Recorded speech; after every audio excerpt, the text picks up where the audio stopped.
When I planned my daughter Lily's 16th birthday, I wanted it to be perfect, a memory she'd treasure for life. The backyard was decorated with fairy lights. The cake was shaped like a butterfly, and her friends filled the air with laughter. My wife, Emily, moved through the crowd, smiling, pretending everything was fine. But deep down, I've been sensing something off between us for months. The late-night texts, the guarded phone, the unexplained absences, it all built up quietly, like a storm waiting to strike.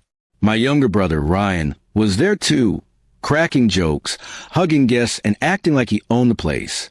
We'd grown distant over the years, but I'd invited him because Lily adored her uncle.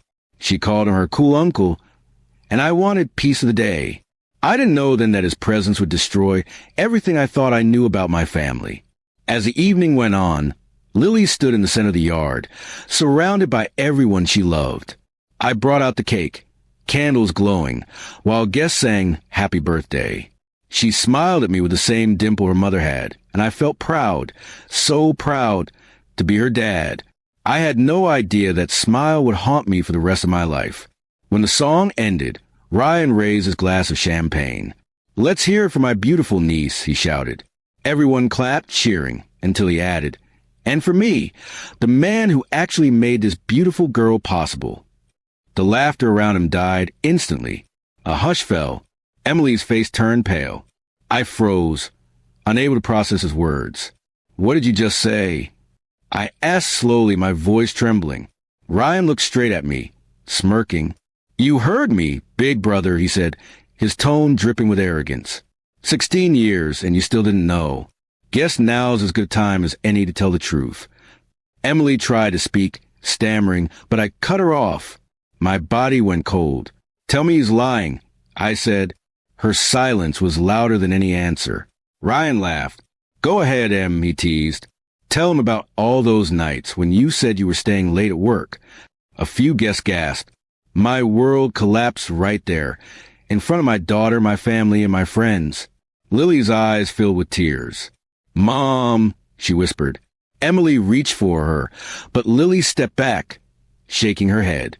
I could barely breathe. 16 years. 16 years of loving, teaching, protecting, and believing she was mine, when the truth had been buried beneath lies.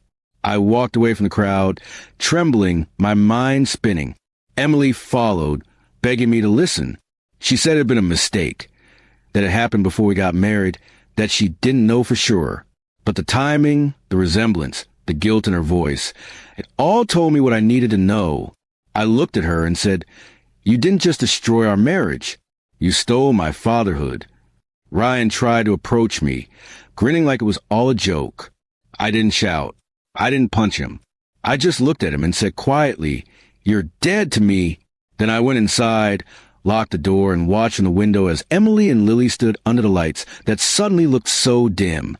The next few weeks were chaos. Emily moved out. DNA tests confirmed what I already knew. Ryan was Lily's biological father. When Lily found out, she cut them both off. She stayed with me, refusing to see either of them. "You're still my dad," she told me one night, tears rolling down her face. "He might have given me DNA, but you gave me love." Those words broke me and healed me at the same time. But I couldn't let Ryan walk away untouched. Quietly, I began a plan. Ryan worked at my construction firm, a job I'd given him out of brotherly pity. Over the years, he'd taken advantage of my trust, stealing clients and underbidding me behind my back. So I gathered evidence, emails, contracts, and payment trails. When I had enough, I went to the authorities. Within weeks, he was under investigation for fraud. The day he was arrested, I watched from across the street as police escorted him out of his office. His smug expression was gone. Emily tried to call me afterward, begging me to help him. I didn't. I simply told her, "You both chose your path. Now live with it." Months passed. Lily turned her pain into strength, focusing on her studies and music. I sold the house, started fresh in a smaller town, just the two of us. Every morning, when she smiled at me across the breakfast table, I felt a quiet sense of peace. She wasn't my blood, but she was my heart.